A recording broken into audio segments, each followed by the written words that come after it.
ಇವತ್ತೆಲ್ಲ ಕಡೆ ನೀವು ತೆಗೆದು ನೋಡ್ರಿ, ದ ಪಾರ್ಟ್ ಈ ಬುಕ್ ಸಿಗುದಿಲ್ಲ, ಎಲ್ಲೆಲ್ಲೋ ಎಷ್ಟು ಬುಕ್ ಬರ್ತಾವ ಖಾಲಿ ಆಗಿಬಿಡ್ತಾವ. ನಾ ಅದನ್ನು ತೆಗೆದು ನಮ್ಮ ವಿಶ್ವೇಶ್ವರ ಹೆಗಡೆ ಅವರ ಭಾಷಣಕ್ಕೆ ಕೊಟ್ಟಾಗ ನಾನು ಮಾತಾಡಿ ಹೇಳಿದೆ, ಅಂಬೇಡ್ಕರ್ ಅವತ್ತು ಪ್ರಿಯಾಂಕಾ ಖರ್ಗೆ ಇದ್ರು, ಎಸ್.ಸಿ. ಮಹದೇವಪ್ಪ ಇದ್ರು, ಸಿದ್ದರಾಮಯ್ಯ ಕೂತಿದ್ರು, ವಿರೋಧ ಪಕ್ಷನಾಗ ಸಿದ್ದರಾಮಯ್ಯ ಇದ್ರು, ಇಲ್ಲ ಸಾರಿ ಎಸ್.ಸಿ. ಮಹದೇವಪ್ಪ ಇದ್ದಿಲ್ಲ, ಪ್ರಿಯಾಂಕಾ ಖರ್ಗೆ ಇದ್ರು. ಅಲ್ಲಿಂದ ನಮ್ಮ ಚಾಮರಾಜನಗರದ ಒಬ್ಬ ದಲಿತ MLA ನಮ್ಮ ಬಿಜೆಪಿಗೆ ಸೇರಿದ್ರು, BSPದಿಂದ ಆರಿಸಿ ಬಂದವರು, ಮಹೇಶ್, ಎಲ್ಲರೂ ಇದ್ರು. ನಾ ಹೇಳಿದೆ, ಬಾಬಾ ಸಾಹೇಬ್ ಅಂಬೇಡ್ಕರ್ ಅವ್ರು ಏನು ಹೇಳಿದ್ರಪ್ಪ 1942ರಾಗ, ಭಾರತ ಮತ್ತು ಪಾಕಿಸ್ತಾನ ಎರಡು ದೇಶ, ದ್ವಿರಾಷ್ಟ್ರ ವಿಚಾರಕ್ಕೆ ನಂದು ವಿರೋಧ ಇದೆ. ಇದು ಅಂಬೇಡ್ಕರ್ ಅವರು ಹೇಳಿದ್ರು. ಮುಂದೆ ಅಂಬೇಡ್ಕರ್ ಅವರು ಆ ಪುಸ್ತಕದಲ್ಲಿ ಬರ್ದಾರ, ಒಂದು ವೇಳೆ ನೀವು ಭಾರತ ಪಾಕಿಸ್ತಾನ ಎರಡು ರಾಷ್ಟ್ರ ಮಾಡುವಂತ ಚಿಂತನೆ ಮಾಡ್ತಿದ್ರೆ ಇಲ್ಲಿರುವಂತ ಮುಸಲ್ಮಾನರನ್ನ ಪಾಕಿಸ್ತಾನ ಕೊಟ್ಟು ಕಳಿಸ್ರಿ, ಪಾಕಿಸ್ತಾನದಾಗಿಂತ ಹಿಂದೂ ದಲಿತರನ್ನೆಲ್ಲ ಭಾರತಕ್ಕೆ ತಗೊಂಡು ಬರ್ರಿ ಅಂತ ಹೇಳಿದವರು ಮೊದಲಿಗರು ಬಾಬಾ ಸಾಹೇಬ್ ಅಂಬೇಡ್ಕರ್. ಅದನ್ನು ಯಾಕೆ ಹೇಳಿದ್ರು ಅನ್ನೋದು ಬರೆದಿದ್ದಾರೆ. ಇಸ್ಲಾಂದಲ್ಲಿ ಬಾಯಿ ಬಾಯಿ ಇಲ್ಲೇ ಇಲ್ಲ, ನೀವೇ ಸುಮ್ಮನೆ ಬಾಯಿ ಬಾಯಿ ಬಾಯಿ ಅನ್ಕೋತೀರಿ. ನೀವು ಯಾವ ಇರುತ್ತನ ನಿಮ್ಮ ಮನೆ ಮ್ಯಾಗ ಕಲ್ಲು ಬೀಳುವೆ, ನಿಮ್ಮ ಗುಂಡಾರ ಒಡೆಯವ್ರೆ, ನಿಮ್ ದೊಡ್ಡ ದಾಂಡ್ಲಿ ಇರುವುದೇ. ಅವತ್ತು ಅಂಬೇಡ್ಕರ್ ಹೇಳಿದ್ದು ಸತ್ಯ ಆಗ್ಲಕತ್ತಿಲ್ಲ, ಸತ್ಯ ಆಗ್ಲಕತ್ತಿಲ್ಲ. ಅಂಬೇಡ್ಕರ್ ಅವ್ರು ಹೇಳಿದ್ದು. ಅಂಬೇಡ್ಕರ್ ಅವರಿಗೆ ಭಾರತ ರತ್ನ ಕೊಡ್ಲಿಲ್ಲ. ಆ ಪುಣ್ಯಾತ್ಮ ಅಂಬೇಡ್ಕರ್ ತೀರ್ಕೊಂಡ್ರೆ ದಿಲ್ಲಿಯಲ್ಲಿ ನಾಲಾಯಕ ಕಾಂಗ್ರೆಸ್ ಗುರು ಒಂದು ₹100 ಜಾಗ ಕೊಡ್ಲಿಲ್ಲ ಆ ಪುಣ್ಯಾತ್ಮ. ನಾ ಅದಕ್ಕೆ ಹೇಳ್ತೇನೆ, ಪ್ರತಿಯೊಂದು ಭಾಷಣದಲ್ಲಿ ಇವತ್ತೇನರೇ ಈ ದೇಶದಲ್ಲಿ ಸತ್ಯ ಮಾತಾಡಿದಂತ ವ್ಯಕ್ತಿ, ನೇರವಾಗಿ ಮಾತಾಡಿದಂತ ವ್ಯಕ್ತಿ ಬಾಬಾ ಸಾಹೇಬ್ ಅಂಬೇಡ್ಕರ್. ಬಾಬಾ ಸಾಹೇಬ್ ಅಂಬೇಡ್ಕರ್ ಹೇಳ್ತಾರೆ, ಅವ್ರು ಹೇಳಿದ್ದು, ಅವ್ರು ಹೇಳ್ತಾರೆ, ಚರಕ ಸುತ್ತುವುದರಿಂದ ದೇಶಕ್ಕೆ ಸ್ವಾತಂತ್ರ್ಯ ಸಿಕ್ಕಿಲ್ಲ.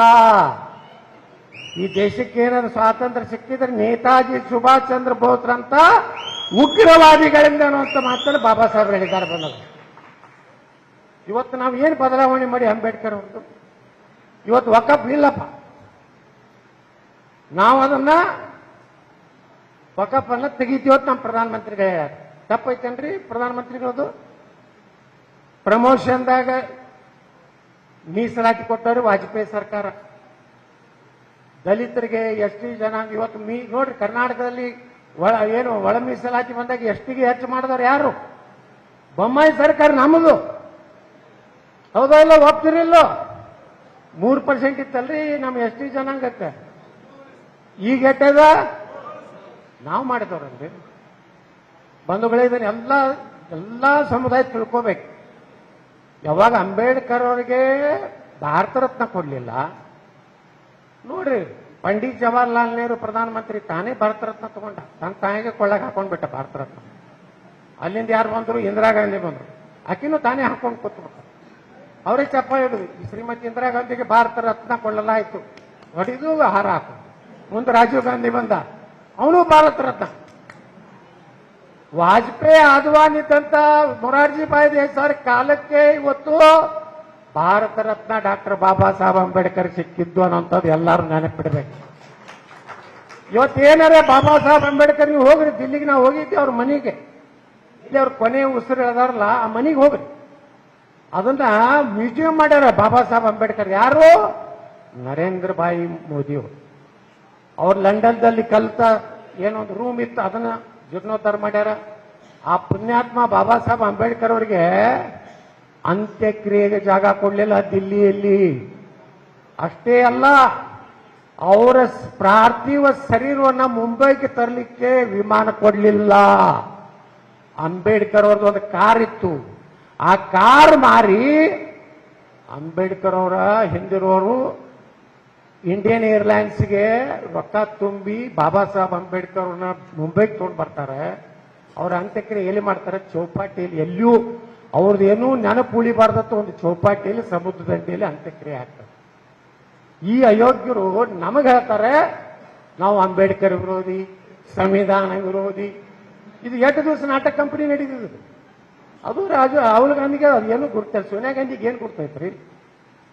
ರಾಹುಲ್ ಗಾಂಧಿಗೆ ಏನು ಗುರ್ತದ? ಭಾರತ ಇತಿಹಾಸದಲ್ಲಿ ವಕಫ್ ಎಷ್ಟು ಡೇಂಜರ್ ಐತಂದ್ರೆ ಈಗಾಗಲೇ ಅವರೆಲ್ಲ ಹೇಳಿದ್ರು. ಅವನಿಗೆ ಆ ವಕಫದ ಸಿಒ ಅನಿಸ್ತಾ ತಿಳ್ಕೊರಿ. ರಾಯಚೂರು ಪೂರ್ತಿ ಊರ ವಕಫ್ ಅಂತ ಅನಿಸ್ಬಿಟ್ರೆ ಅವ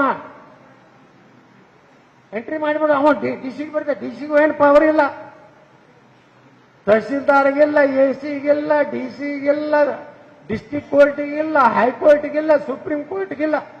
ಆ ಲಫಂಗನ ಮಕ್ಕಳು ಕೂತಿರ್ತಾರೆ 10 ಮಂದಿಯಲ್ಲಿ.